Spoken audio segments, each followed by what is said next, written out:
Right కొద్దిసేపటి క్రితమే చూసాం కవిత హాట్ కమెంట్స్ చేశారు. హరీష్ రావు, సంతోష్ కుమార్, అలాగే మెగా కృష్ణారెడ్డి వీళ్ళందరికీ సంబంధించి వీళ్ళందరూ ముగ్గురు అనకొండలు వెనక ఉండి హరీష్ రావుని కేసీఆర్ ని ఇప్పుడు ఈ దారి పట్టించారు. సిబిఐ ఎంక్వైరీ వేయిస్తారా, ఎంతటి దుర్మార్గమైన పని అంటూ చాలా ఘాటుగా ఒక కూతురిగా తీవ్ర ఆవేదన వ్యక్తం చేస్తూనే ఇందాక కొద్దిసేపటి క్రితమే బండారు రామ్మోహన్ రావు గారు కూడా మాట్లాడారు విశ్లేషకులు. కానీ ఈ వ్యాఖ్యలు పార్టీకి తీవ్ర నష్టం చేకూరే అవకాశం ఉంది. మరి కవిత ఆ విధంగా ఎందుకు ఆలోచించట్లేదో తెలియదు అంటూ మాట్లాడారు. కానీ ప్రస్తుతం మాత్రం కాళేశ్వరం కమిషన్, కాళేశ్వరం ప్రాజెక్ట్ కథ అంతా కంచుక తీరుతుంది సిబిఐ ఎంక్వైరీతో అనుకున్న అందరికీ కూడా ఇప్పుడు ట్విస్ట్ల మీద ట్విస్ట్లు కనిపిస్తున్నాయి. ఈ పూర్తి వ్యవహారం అంతా కూడా హరీష్ రావు, సంతోష్ దగ్గరుండి చేయించారు అంటున్నారు. అలాగే దీని వెనక ఎవరున్నారో వాళ్ళు బయటకు రావాలి అని కోరుకుంటూనే చాలా విచిత్రమైన మాటలు మాట్లాడారు కవిత. దీని మీదనే విశ్లేషకులు రామ్మోహన్ రావు కూడా మాట్లాడారు. మరి కవిత వ్యాఖ్యలపై ప్రస్తుతం అంతా బీఆర్ఎస్ నేతలు ఎర్రవల్లి ఫామ్ హౌస్ లో చర్చించుకుంటూ ఉన్నారు. దానిపైన మరి పార్టీ రియాక్షన్ ఎలా ఉంటుంది అన్న దానిపైనే మాట్లాడుతూ ఉన్నారు. మరి ఇంత ఘాటు వ్యాఖ్యలు చేసిన కవితపై ఎలాంటి చర్యలు చేపట్టబోతూ ఉన్నారు? మా ప్రతినిధి విజయ్ ఉన్నారు లేటెస్ట్ అప్డేట్స్ మనకు అందించడానికి. Over to you Vijay. Sumathi, అయితే గత 15 రోజులుగా కూడా సిటీలో అందుబాటులో ఎమ్మెల్సీ కవిత అయితే హైదరాబాద్ చేరుకున్నటువంటి వెంటనే కొద్దిసేపు కూడా ఆలస్యం చేయకుండా ఈ రోజే హుటాహుటిన ఒక ప్రెస్ మీట్ అయితే నిర్వహించారు. ఆ ప్రెస్ మీట్ ని నిర్వహిస్తూ ప్రెస్ మీట్ లో సంచలనమైనటువంటి కామెంట్స్ అయితే చేశారని చెప్పాలి. అయితే గతంలో కేసీఆర్ చుట్టూ కూడా కొన్ని దయ్యాలు ఉన్నాయంటూ కూడా మాట్లాడినటువంటి సందర్భం అయితే ఉంది కవిత. అయితే ఇప్పుడు ఆ దయ్యాలు ఇటు హరీష్ రావుతో పాటు సంతోష్ రావు అన్నట్టుగా, అంటే పరోక్షంగానే వాళ్ళిద్దరే ఉన్నారు అని కూడా చెప్పొచ్చినటువంటి పరిస్థితి కనిపిస్తా ఉంది. ఈ రోజు కాళేశ్వరం కమిషన్ కు సంబంధించి ఏదైతే మనకు ఈ ఘోష్ నివేదిక అందించిందో ఆ ప్రభుత్వానికి, ఆ నివేదిక అందించినప్పుడు కూడా తెలంగాణ అంతగా బీఆర్ఎస్ ఎందుకు నిరసన ర్యాలీలు చేయలేదు, నిరసన ఉద్యమాలు చేయలేదు అంటూ కూడా బీఆర్ఎస్ పార్టీతో కూడా ఇప్పుడు జరిగినటువంటి పరిస్థితి కనిపిస్తుంది. మరొక పక్క ఇటు హరీష్ రావు, సంతోష్ రావుతో పాటు వెనకాల ఇంకొక ప్రముఖమైనటువంటి కంపెనీ కూడా ఉంది అంటూ కూడా అటు ఆ కంపెనీ పేరు కూడా అయితే కనిపిస్తా ఉంది. మరొక పక్క ఇటు కంపెనీకి అటు పార్టీకి కూడా అనేక రకాలుగా కూడా నష్టం చేస్తా ఉన్నారు వీళ్ళిద్దరూ కూడా అంటూ ఇప్పుడు జరిగినటువంటి పరిస్థితి కనిపిస్తుంది. వాళ్ళిద్దరి పైన, హరీష్ రావు పైన, అటు సంతోష్ రావు పైన, మరొక పక్క వీళ్ళిద్దరికి కూడా కొన్ని సోషల్ మీడియా హ్యాండిల్స్ ఉన్నాయి. అవన్నిట్లో కూడా నా పైన అనేక మార్లు కొన్ని అసత్య ప్రచారాలు కూడా చేశారు. కానీ నేను వాటన్నింటినీ కూడా తట్టుకొని ముందుకు నిలబడ్డాను, ముందుకు వెళ్తూనే ఉన్నారంటూ కూడా మాట్లాడుతున్నటువంటి పరిస్థితి కనిపిస్తా ఉంది. ఇక కేసీఆర్ పైన సిబిఐ విచారణ కనుక జరిగితే అది కేసీఆర్ కు టీఆర్ఎస్ పార్టీకి కాదు, పూర్తి తెలంగాణ రాష్ట్రానికే నష్టం అంటూ కూడా విజయ్ ఈ వ్యాఖ్యల్ని చూసి, అంటే ఇంతకు ముందు కూడా లిక్కర్ కేసులో కవిత అరెస్ట్ అయితే మొత్తం తెలంగాణ రాష్ట్రం అంతా తప్పు చేసిందని చెప్పి ధర్నాలు చేయాలన్నారు. ఇప్పుడు సిబిఐ ఎంక్వైరీ వేస్తారు, ఒక ప్రాజెక్టు ప్రజల ప్రయోజనార్థం కడతారు, ప్రజల సొమ్ముతో కడతారు. మధ్యాహ్నం కూడా ప్రశాంత్ రెడ్డి మాట్లాడారు, 350 కోట్లే, అంత పెద్ద ప్రాజెక్టులో 350 కోట్లే అంటే 350 కోట్లు ఉత్త పుణ్యానికి వచ్చాయా? ఎవరి డబ్బుతో, వాళ్ళ జోబుల్లోంచి కట్టింది కాదు, ప్రజల సొమ్ములోంచి కట్టింది కదా అని చెప్పి సగటు తెలంగాణ వాది అడుగుతున్నారు. మరి దీనికి సమాధానంగా ఏం చెప్పే అవకాశం ఉందంటారు బీఆర్ఎస్ నేతలు? ఖచ్చితంగా, ఎందుకంటే ఒక్క రూపాయి అయినా సరే అది ప్రజల డబ్బే, 350 కోట్లైనా సరే ప్రజల డబ్బే. అలాగే ఇప్పుడు కాళేశ్వరం కట్టడానికి ఉపయోగించినటువంటి 80,000 పైచీలకు కోట్ల రూపాయల డబ్బు కూడా తెలంగాణ ప్రజల కష్టార్జితం అది. ఎందుకంటే తెలంగాణ ప్రజలు వారు కష్టపడి వారు సంపాదించిన దాంట్లోని పన్నుల రూపంలో కడితేనే తెలంగాణ ప్రభుత్వం. ఒక్క నిమిషం ఎనాలిసిస్ తీసుకునే ముందు, బీఆర్ఎస్ పార్టీ ఒక ట్వీట్ చేసింది, ప్రస్తుతం చూస్తున్నాం. అది బీఆర్ఎస్ పార్టీ నుంచి వచ్చిన ట్వీట్. ఇది 6 అడుగుల బుల్లెట్ అంటూ ఒక ట్వీట్ ని పెట్టారు. సింహం సింగిల్ గానే వస్తుందన్నట్టు కాళేశ్వరంపై కాంగ్రెస్ తప్పుడు ప్రచారాన్ని అసెంబ్లీ సాక్షిగా ఆధారాలతో సహా తిప్పికొట్టిన మాజీ మంత్రి హరీష్ అంటూ ఒక పోస్ట్ ని, ట్వీట్ ని చేసింది బీఆర్ఎస్ పార్టీ. ఉదయం కూడా చూసాం కాళేశ్వరం కమిషన్ కి సంబంధించి పీసీ ఘోష్ ఏదైతే కమిషన్ ఇచ్చారో అదంతా కూడా ఫ్యాబ్రికేటెడ్, తప్పుల తడక, దీన్ని పొలిటికల్ గా, ఇండివిజువల్ గా కూడా ఎదుర్కొంటామని చెప్పి బీఆర్ఎస్ పార్టీ ఉదయం పెట్టింది. ఇప్పుడు కవిత ఏదైతే కమెంట్స్ చేసిందో, హరీష్ రావే మొత్తం దీని వెనక ఉండి నడిపించారు, సంతోషం చెప్పిందో, ఇప్పుడు బీఆర్ఎస్ పార్టీ ఈ ట్వీట్ పెట్టింది. 6 అడుగుల బుల్లెట్ అంటే తినొక్కడే చాలు, సింహం సింగిల్ గానే వస్తుంది అన్నట్టు కాళేశ్వరంపై ఏదైతే కాంగ్రెస్ తప్పుడు ప్రచారం చేస్తోందో అసెంబ్లీ సాక్షిగా ఆధారాలతో సహా చెప్పడానికి ఒక్క హరీష్ రావు సరిపోతుంది అని చెప్పి పార్టీ నుంచి ఇది అధికారికంగా పోస్ట్ చేశారు. ఓవైపు పార్టీ మనం ఇందాక అనుకున్నట్టుగా ట్రబుల్ షూటర్గా పేరుంది హరీష్ రావుకి. అలాంటి ట్రబుల్ షూటర్ పైన ఇప్పుడు పాయింట్ బ్లాంక్ రేంజ్లో పెట్టి కవిత షూట్ చేశారు. కానీ బీఆర్ఎస్ పార్టీ మాత్రం పూర్తి మద్దతు ప్రకటిస్తోంది హరీష్ రావుకి. ఒక్క హరీష్ రావు చాలు మాకు, మా పార్టీ మీద ఏవైతే మరకలు అంటిస్తున్నారో అవన్నీ తుడిచిపెట్టడానికి హరీష్ రావు చాలు అన్నట్టుగా ప్రస్తుతం మనకు బిగ్ టీవీ స్క్రీన్ మీద పోస్ట్ చూస్తే అర్థమవుతుంది. మరి ఇప్పుడు కవిత పరిస్థితి ఏంటి? తన తండ్రి దేవుడు, అవినీతికి పాల్పడడు, ఇందులోంచి నిజంగా డబ్బులు సంపాదించే ఆలోచన ఉంటే ఇలాగ పార్టీ కాదు అని చెప్పి మాట్లాడిన కవిత ఇప్పుడు పార్టీ పరంగా ఒక కూతురుగా తన ఆవేదన అర్థమవుతుంది. ఒక కూతురు మాట్లాడిన మాటలను అర్థం చేసుకోవచ్చు. కానీ ఒక పార్టీ కార్యకర్తగా, ఎమ్మెల్సీగా పార్టీకి నష్టం చేకూరే విధంగా ఇప్పటికే చాలాసార్లు మాట్లాడారు. మరి పార్టీ పరంగా ఇప్పుడు ఎటువంటి చర్యలు చేపడతారు అన్న గుసగుసలైతే ఇటు ఎర్రవల్లి ఫామ్ హౌస్ నుంచి బీఆర్ఎస్ కార్యకర్తలు ప్రతి ఒక్కరు కూడా మాట్లాడుకుంటున్నారు. ఇలాంటి సందర్భంలో బీఆర్ఎస్ పార్టీ నుంచి ఒక ట్వీట్, ఒక పోస్ట్ వచ్చింది. అది కాళేశ్వరానికి సంబంధించిందే. చూడొచ్చు మనం బిగ్ టీవీ స్క్రీన్ మీద. ఇది 6 అడుగుల బుల్లెట్, సింహం సింగిల్ గా వస్తున్నట్టుగానే కాళేశ్వరంపై కాంగ్రెస్ తప్పుడు ప్రచారాన్ని అసెంబ్లీ సాక్షిగా ఆధారాలతో సహా తిప్పికొట్టిన మాజీ మంత్రి బీఆర్ఎస్ హరీష్ అంటూ ఒక ట్వీట్ ని పోస్ట్ చేశారు. సో పార్టీ ఇక్కడ క్లియర్ స్టాండ్ తీసుకుంటోంది. హరీష్ రావుకి సంపూర్ణ మద్దతు ఇస్తోంది. ఇప్పటికే కాళేశ్వరం కమిషన్ కి సంబంధించి పవర్ పాయింట్ ప్రెజెంటేషన్ ఇచ్చారు. అక్కడ ఏం జరిగింది అన్న వివరాలన్నీ కూడా హరీష్ రావే దగ్గరుండి కూడా చెప్పారు. ప్రస్తుతం అసెంబ్లీ వేదికగా ఆయన మాట్లాడుతూ ఉన్నారు. పీసీ ఘోష్ కమిషన్ కి సంబంధించి, కాళేశ్వరం ప్రాజెక్ట్ కి సంబంధించి కూడా అన్ని విషయాలు హరీష్ రావు దగ్గరుండి చూసుకుంటున్నారు. ఇలాంటి సందర్భంలో కవిత అకస్మాత్తుగా బయటకొచ్చి పూర్తిగా మొత్తం కాళేశ్వరం కమిషన్ కి సంబంధించిన వ్యవహారాలన్నీ కూడా హరీష్ అలాగే సంతోష్ దగ్గరుండి చూసుకున్నారు. మరి వాళ్ళు ఎందుకు అలా చేశారు అన్నది ఇప్పుడు ఆవిడ ప్రశ్నిస్తూ ఉన్నారు. మరి ఆనాడు ఆవిడ అధికారంలో ఉన్నప్పుడు ఏం చేశారని చెప్పి కొంతమంది విశ్లేషకులు కూడా క్వశ్చన్ చేస్తూ ఉన్నారు. ఒకవేళ నిజంగానే అక్కడ అవినీతి జరిగి ఉంటే, ఎందుకంటే ఎవరైతే 3 ఇంజనీర్లు ఉన్నారో ఈ కాళేశ్వరం ప్రాజెక్టుకు సంబంధించి వాళ్ళని అరెస్ట్ చేస్తే 100,000 కోట్ల అదనపు డబ్బు, అవినీతి డబ్బుల బండారం బయటపడింది. ఇది మీడియా అంతా కూడా చూసింది. మరి కేవలం వాళ్లే అంత సంపాదిస్తే అసలు సూత్రధారులు, పాత్రధారుల పరిస్థితి ఏంటి అని ఒక సగటు తెలంగాణ వాది క్వశ్చన్ చేస్తూ ఉన్నాడు. ఒక కాళేశ్వరం ప్రాజెక్ట్, ఎన్నో ప్రాజెక్టులు కడుతూ ఉంటారు, పార్టీలు వస్తూ ఉంటాయి, వెళుతూ ఉంటాయి. ఇదంతా కూడా ప్రజల సొమ్ము. ఇది గుర్తుపెట్టుకోవాలి రాజకీయ నాయకులు అందరూ కూడా. ప్రజల సొమ్ముతో ప్రజల కోసం కట్టేవే ప్రాజెక్టులు, వాళ్ళ సొంత జోబుల్లో వేసుకోవడానికి కాదు. కానీ కొంతమంది నాయకులు మాట్లాడుతున్నారు 350 కోట్లే ఆఫ్టర్ ఆల్ అన్నట్టుగా. కానీ కాదు. దీని మీద కూడా చాలా మంది సీరియస్ అవుతున్నారు. ఎనలిస్ట్ తెలుగుపల్లి రవి ఉన్నారు మనతో మాట్లాడడానికి. రవి గారు, మీరు ఆవిర్భావం నుంచి కూడా టీఆర్ఎస్ పార్టీ బీఆర్ఎస్ గా రూపాంతరం చెందడం, ఆ తర్వాత అంతర్గతంగా ప్రస్తుతం జరుగుతున్న సందర్భాలను కూడా చూస్తున్నారు. ముందుగా మనం కవిత మాట్లాడిన దాని మీద విశ్లేషణ చేసి తర్వాత మిగిలిన అంశాల్లోకి వెళ్దాం. ఒకసారి ఎలా చూస్తున్నారు ఒకసారి చెప్పండి సార్. కవిత మాట్లాడింది చాలా సమయం చూసి వచ్చినటువంటి బాంబులాగా ఉంది.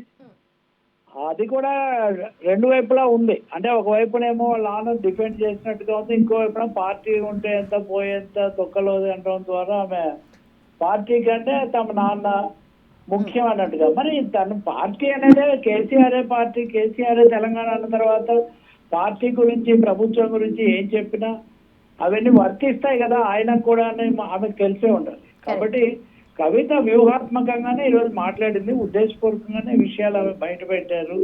అది మనకు చాలా స్పష్టమవుతుంది. ఇంకా రెండోదండి, దయ్యాలు ఉన్నాయి, కేసీఆర్ దేవుడు చుట్టూ దయ్యాలు ఉన్నాయనేది అది కదా మెయిన్ థియరీ. ఈ దయ్యాలు ఎవరు అన్నది అది ఎప్పుడు బయట పెట్టలేదు. బహుశా ఇప్పుడు 2 దయ్యాలు హరీష్ రావు, సంతోష్ రావు అనే ఉద్దేశం అనుకోవాలి. చెప్పండి 3వ దయ్యం మరి ఆమె వర్కింగ్ ప్రెసిడెంట్ కేటీఆర్ అని ఆమె అనుకుంటున్నారు. ఇంతవరకు ఆయన పేరు ఆమె పెట్టలేదు. ఇప్పుడు ఎందుకంటే తెలంగాణ బంద్కి ఎందుకు పిలిపివ్వలేదు అని అంటున్నారంటే ఎవరిని అంటున్నారు? కేసీఆర్ కాదు, తర్వాత ఉండేది వర్కింగ్ ప్రెసిడెంటే కదా. కాబట్టి ఈ విధంగా చూసినా కానీ ఆమె ఇప్పుడున్న కీలకమైన నాయకులను ఆమె టార్గెట్ గా చేసినట్టుగా కనిపిస్తుంది. రవి గారు, ఇప్పుడు ఇంతకు ముందు కూడా తెలంగాణలో ఇప్పుడు బంద్కు పిలుపునివ్వడం అన్నది సాంప్రదాయంగా చూస్తూ ఉన్నాం. ఇంతకు ముందు కూడా కవిత లిక్కర్ పాలసీ, లిక్కర్ స్కామ్ కి సంబంధించినప్పుడు అందరినీ పిలుపునిచ్చారు, అందరూ రోడ్ల మీదకి వచ్చారు. అలాగే ఇప్పుడు కూడా అంటే ఇక్కడ జస్టిస్ అన్నది కేసీఆర్ నిజంగా అవినీతి చేశాడా లేదా అన్నది ఒక విచారణ జరుగుతుంది, దాని మీద ఉంటుంది. ఇప్పుడు ఏ విధంగా ఇప్పుడు పార్టీలో ఈమె స్టాండ్ తీసుకొని మాట్లాడుతూ ఉన్నారు? ఒక ఎమ్మెల్సీగా తీసుకుంటున్నారా, ఒక బిడ్డగా మాట్లాడారు అనుకోవాలా? ఇప్పుడు ఆ విషయాలన్నీ కేసీఆర్ లేదా కేటీఆర్ ఈ విషయం మీద పార్టీగా ఎలా స్పందిస్తారు, అసలు స్పందిస్తారా, ఏమైనా చర్య తీసుకుంటారా అన్న దాన్ని బట్టి తేలుతుందండి.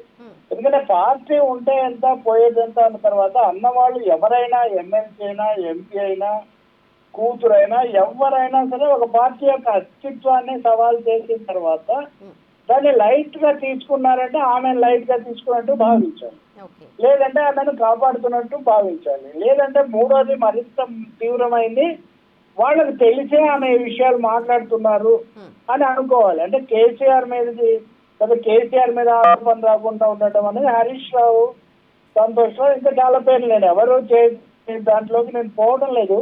కానీ బీఆర్ఎస్ టీఆర్ఎస్ నిర్మాణం తెలిసిన వాళ్ళు ఎవరు కేసీఆర్ కు తెలియకుండా ఇంత తీవ్రమైనటువంటి పనులు ఇంకెవరన్నా చేయడం సాధ్యమని నమ్మడం అనేది చాలా కష్టం. అంటే ఆమె అవినీతి జరిగిందని ఆమోదిస్తున్నారు, బేసిక్ గా ఒప్పుకుంటున్నట్టే ఉంది. ఎందుకంటే ముగ్గురు ఇంజనీర్లు ఇందులో ఉన్నారు. చెప్పండి సార్.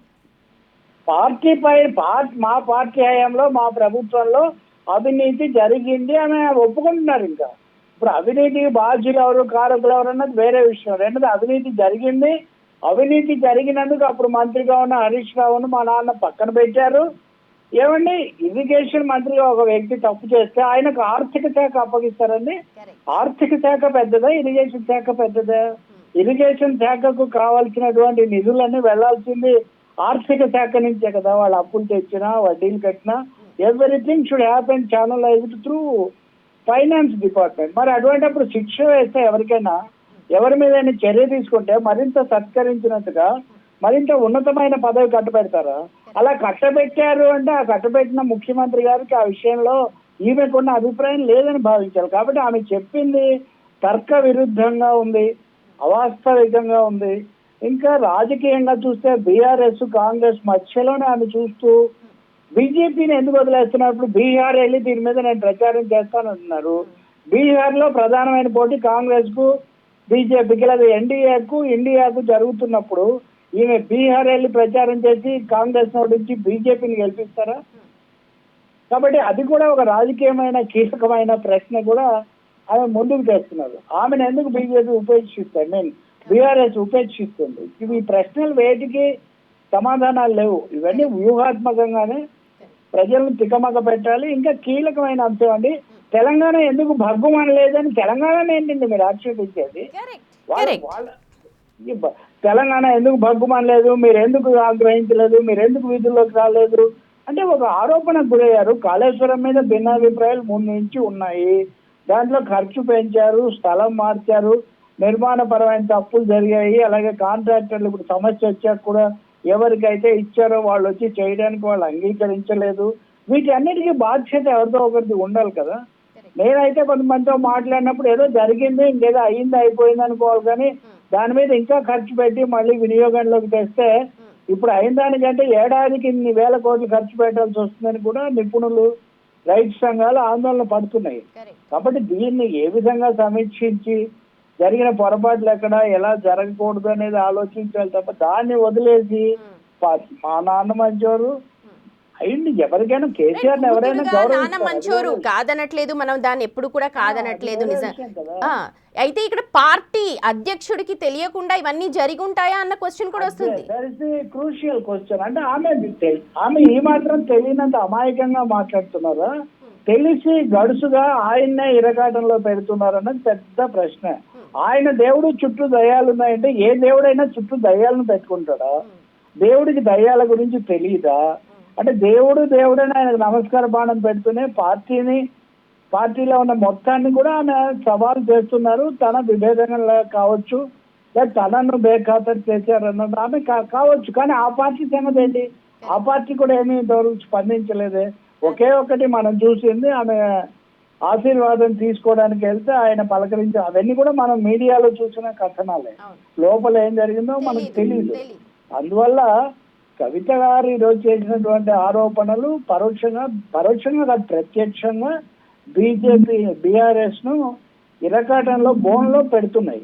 అవినీతి జరిగింది, అవినీతికి ఇప్పటికే కేసు, మరి అవినీతికి కేసీఆర్ చర్య తీసుకున్న తర్వాత కాంగ్రెస్ ప్రభుత్వం చర్య తీసుకోవడంలో ఇంకా తప్పే ఉంది. కాంగ్రెస్ ప్రభుత్వం చర్య తీసుకున్నప్పుడు దాని మీద పక్షపాతం అనే ఆరోపణ ఉండాలంటే అది జాతీయ దర్యాప్తు సంస్థ ద్వారా చేయాలి కదా. ఓకే, సిబిఐ త్రిశూల వ్యూహం మోడీ అనుసరిస్తారు, ప్రతిపక్షాలను బీజేపీయేతర పార్టీలను ఇబ్బంది పెడతారు. ఈడీ, సిబిఐ, ఐటీ ఈ మూడింటిని అస్త్రాలుగా వాడుతున్నారు. ఇవన్నీ కూడా నిజమే. కానీ రేవంత్ రెడ్డి ముఖ్యమంత్రి ఒక లాజిక్ చెప్తున్నారు, ఇతర రాష్ట్రాలతో కూడా ముడిపడి ఉంది కాబట్టి ఒక రాష్ట్ర ప్రభుత్వంగా మేమేం చేయలేం కాబట్టి మేము కేంద్రాన్ని అడుగుతున్నాం అన్నారు. ఇప్పుడు కేంద్రం ఉత్సాహంగా స్పందించాలి కదా. బండి సంజయ్ వీళ్ళందరూ డిమాండ్ చేశారు, రెండు తప్పే అన్నారు ఇద్దరిని. అందుకనే ఒక విధంగా తెలంగాణనే ఉచ్చులో పెట్టుకునే ఒక అవకాశం ఈ వ్యవహారం ద్వారా బీజేపీకి దొరికిందేమో కూడా ఒక ప్రశ్న. రవి గారు మీరు ఒక్క నిమిషం ఉండండి హోల్డ్లో. సీతక్క ఈ పూర్తి వ్యవహారం మీద ఒక్కసారి స్పందించారు. ఆవిడ ఏమి స్పందించారో మాట్లాడాక మళ్ళీ మనం మాట్లాడదాం. వాళ్ళకి లిక్కర్ కేసు అప్పుడైనా వాళ్ళకి ఎప్పుడు ప్రమాదకరమైన ఉంటే అప్పుడు తెలంగాణ మీద దాడైనట్టుగానే ఉంటుంది. వాళ్ళ తప్పుల గురించి మాట్లాడితే, వాళ్ళ తప్పులు బయటికి తీస్తే అది తెలంగాణ దాడి అని అంటారు. పేరే మార్చుకున్నారు వాళ్ళు. ఇప్పుడే వాళ్ళకి తెలంగాణ పదం గుర్తుకొస్తుంది మళ్ళీ. రైట్, అది రవి గారు, అది ఎప్పుడైతే వాళ్లకు అంటే ఆత్మరక్షణ కోసం తెలంగాణ ఆడబిడ్డ అంటే కవిత, లేదు తెలంగాణ మొత్తానికి కష్టం వచ్చేసింది కేసీఆర్ మీద అంటే ఇప్పుడు అలాంటి వాటికే వాడుకుంటారు అని సీతక్క అభిప్రాయం వ్యక్తం చేస్తున్నారు. బంద్కు పిలుపునివ్వడం కావచ్చు. రాష్ట్రాలు వేరండి, గౌరవించటము ఎంతైనా గౌరవించవచ్చు, అది వేరే విషయం. కానీ మాకు ఏదైనా వస్తే అది మా రాష్ట్రం, అది ప్రజలు అంటాము, ఇతరులకైతే కాదా. అప్పుడు అదే కదా కవిత చెప్పిన దాంట్లోనే ఉంది కదా, మీరు మంత్రిగా మార్చారు తప్పు జరిగిందని, అది నిజం అయితే మరి తర్వాత ఏమి దానికి ఫర్దర్ యాక్షన్ ఏం తీసుకున్నారు? ఈటెల రాజేందర్ గారు మీతో ఉన్నంత వరకు బాగానే ఉన్నారు, మీకు ఆయనకి తేడాలు రాగానే ఈటెల రాజేందర్ మీద లెక్కలేనన్ని ఆరోపణలు చేశారు. ఒక్కసారిగా దర్యాప్తుగా ఆదేశించారు. ఎన్ని ఉన్నాయంటే ఇలాంటి ఉదంతాలు. లిక్కర్ కుంభకోణం లాంటివి కూడా అది ముందుకు పోదు వెనక్కు రాదు.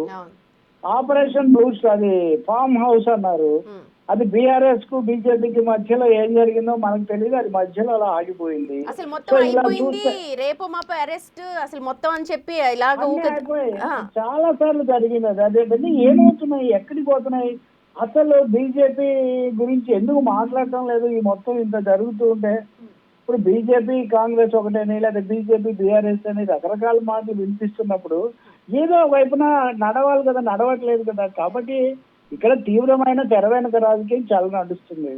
ఇప్పుడు ప్రపంచవ్యాప్తంగా ముఖ్యంగా భారతదేశంలో అయితే మటుకు ఈ బడా ప్రాజెక్టులు, పెద్ద పెద్ద హైవేలు, భారీ ఇవన్నీ రియల్ ఎస్టేట్ వ్యవహారాలు అనేది పెద్ద సవాల్గా ఉన్నాయి. చాలా వరకు రాజకీయాలు వాటి చుట్టూ నడుస్తున్నాయి. ఇప్పుడు ఇంకొక అభ్యంతరకరమైన విషయం లేదా తర్క విరుద్ధమైంది ఏంటంటే తరచూ పోలవరంలో జరిగితే తీసుకోలేదు, మేడిగడ్డలో తీసుకున్నారు. పోలవరంలో కూడా బీజేపీ ఏం తీసుకోలేదు, కేంద్ర ప్రభుత్వ ఆధ్వర్యంలోనే అది నడుస్తుంది. కాకపోతే అక్కడ కఫర్ డ్యామ్ కానీ ప్రశ్న అయితే మనం ఇక్కడ వరకే పరిమితం అవుదాం. ఇప్పుడు ఒక పోటీ పెట్టడం వల్ల ఉపయోగం లేదండి. అక్కడ తప్పు జరిగితే దాని మీద కూడా జరుగుతుంది, కానీ అక్కడ ఎందుకు తీసుకోలేదు, ఇక్కడ ఎందుకు తీసుకున్నారనే ఒక ఉదాహరణకు ఒక అపరాధి అది ఎలా కుదురుతుంది? అది దేనికి అదే కదా. రవి గారు, ఒకవేళ ఈ పొజిషన్ లో అంటే కవిత ఉన్న పొజిషన్ లో వేరే ఎవరైనా మాట్లాడి ఉంటే పర్యవసానాలు ఎలా ఉండేవి? ఏమండి, కవిత గారు ఇప్పటికే చాలా సార్లు చాలా విషయాలు మాట్లాడారు. ఇంతవరకు ఆ రోజు ఎప్పుడో వర్కింగ్ ప్రెసిడెంట్ కేటీఆర్ చేసిన ఒకటి అలా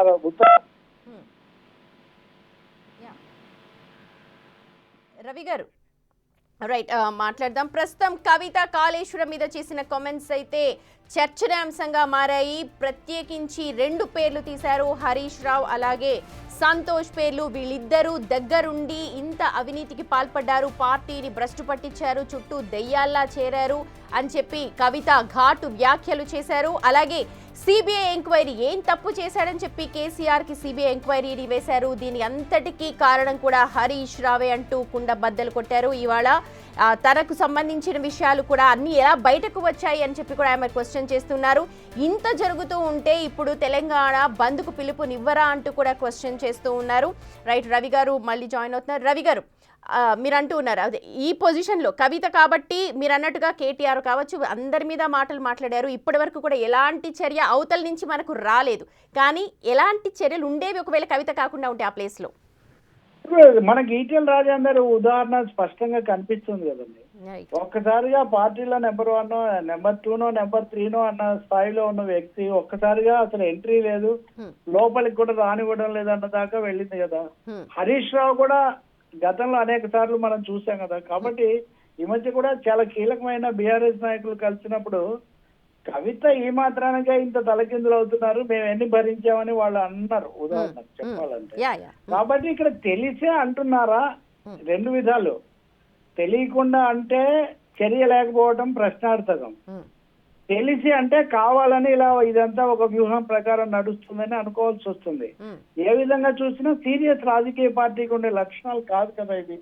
పార్టీనే ఇంత చక్కదిద్దుకునే విషయంలో ఏకరూపంగా వ్యవహరించలేనప్పుడు రాష్ట్రం గురించి ఇంకా వేరే విషయాల మీద ఒక స్పష్టమైన వైఖరి ఎలా వస్తుంది? ఇంకా ఒకటి, ఇక్కడ రేవంత్ రెడ్డి ప్రభుత్వము, సిబిఐ, కమిషన్ ఇవన్నీ పక్కన పెడదాం, హైకోర్టుకు వెళ్ళారు. హైకోర్టు స్పష్టంగా నిరాకరించింది. సిబిఐ విచారణ ఆపడానికి నిరాకరించింది. అలాగే ఆ అసెంబ్లీలో చర్చించి నిర్ణయించారని చెప్పింది. ఇంకా దాంట్లో రెండో అభిప్రాయం ఉంది. చట్ట ప్రకారం ఇంతకంటే వేరే మార్గాలు ఏముంటాయి?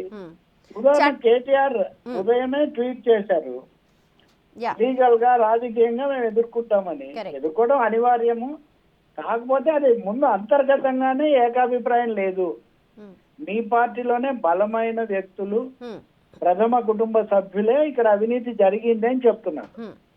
ఇప్పుడు మరి కేటీఆర్ కవిత మాటలు కూడా దృష్టిలోకి తీసుకొని ఏం స్పందిస్తారు? ఆయన బంద్కు పిలిపిస్తారా, ఈమె మాటలు బంద్ చేస్తారా? ఇప్పుడు రవి గారు, ప్రతి ఒక్కరు ఆలోచిస్తుంది ఇది, ఎందుకు ఇంత మౌనంగా ఉన్నారు కేసీఆర్?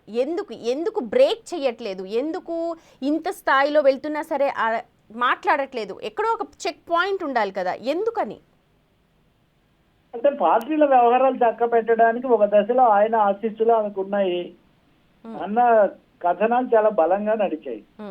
రెండోది హరీష్ రావు కేటీఆర్ ఈక్వేషన్స్ గురించి చాలా రాజకీయాలు, చాలా చర్చలు, కథనాలు, ఊహలు నడిచాయి కదండి. ఈ మధ్యలో ఏమో థర్డ్ డైమెన్షన్ తీసుకొచ్చారు. ఈమె లిక్కర్ స్కామ్ లో చిక్కుకున్నప్పటి నుంచి ఈ మూడో అధ్యాయం కూడా మొదలైంది. అందువల్ల ఈ ఇరకాటం నుంచి బయటపడడానికి కూడా కేసీఆర్ కానీ బీఆర్ఎస్ నాయకత్వం కానీ ఒక పద్ధతి ప్రకారమే వ్యూహాత్మకంగా కవితను ముందుకు తెస్తున్నారు. అనేక అంశాలు ఇలా చేస్తుంటాయి రాజకీయ పార్టీలో. మిమ్మల్ని నన్ను వెళ్ళి మాట్లాడమంటారు, వాళ్ళు మాట్లాడతారు. ఆ విధంగా కొంత వెంటిలేషన్, కొంత ఏమనాలి ఫీడ్బ్యాక్ తీసుకోవడం అది జరుగుతూ ఉంటుంది. అంతకు మించి ఇదేదో తెలియకుండా జరుగుతుందని అనుకోవటం కానీ, తెలియకుండా వదిలిపెడుతూ అయితే నాకు తెలిసినంతలో కేసీఆర్ మరీ కఠిన చర్యలు ఇప్పుడే తీసుకోవద్దని ఒక దశలో ఆపారు. మీకు తెలిస్తే గనక కవిత గురించి ఎవరు మాట్లాడకండి అని కూడా ఆదేశాలు ఇచ్చారు. మరి ఆయన ఇతరులను మాట్లాడొద్దని చెప్పి ఆమెను మటుకు ఏదైనా మాట్లాడనిస్తున్నారంటే అర్థం ఏంటి?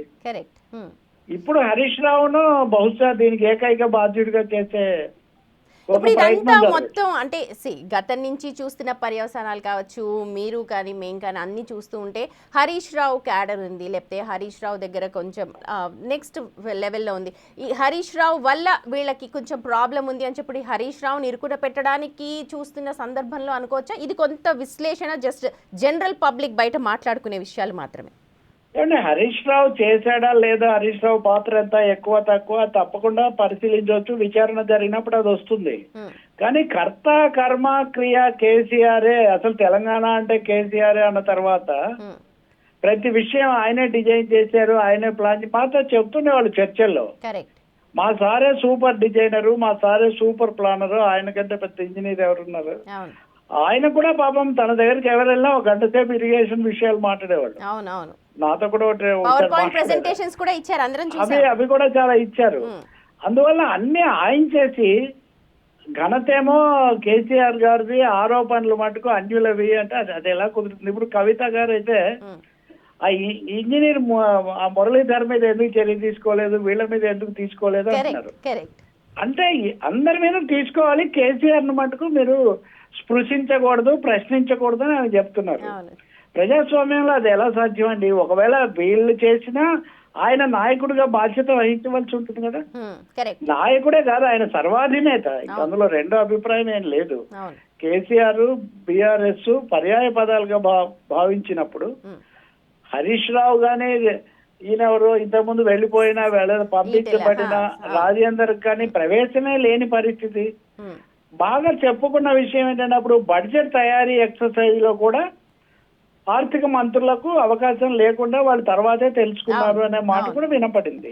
సో ఇన్ని పనులు మీరు చేసి ఇప్పుడు తప్పు జరిగి దానికోసం విచారణ దర్యాప్తు అనేసరికి మాకేం అంటే ఎలా కుదురుతుంది? మనం చాలా సవాళ్లు చేసాం కదా, సవాళ్ళని ఎదుర్కోవాలి కదా. నేను అంటుంది let me face them squarely and come clean. మా నాన్న ముత్యంలాగా బయటపడతారు, మంచిది వస్తే ప్రజలు కూడా సంతోషిస్తారు కదా. అదే ఎలా ఉన్నా ప్రాజెక్టును కాపాడుకోవాలి, నీళ్లు అందాలి, నీళ్లు నిధులు నియామకాలు, అది దాని గురించి కూడా ఆలోచించాలి కదా. అదండి. రైట్ రవి గారు, థ్యాంక్ యూ సో మచ్.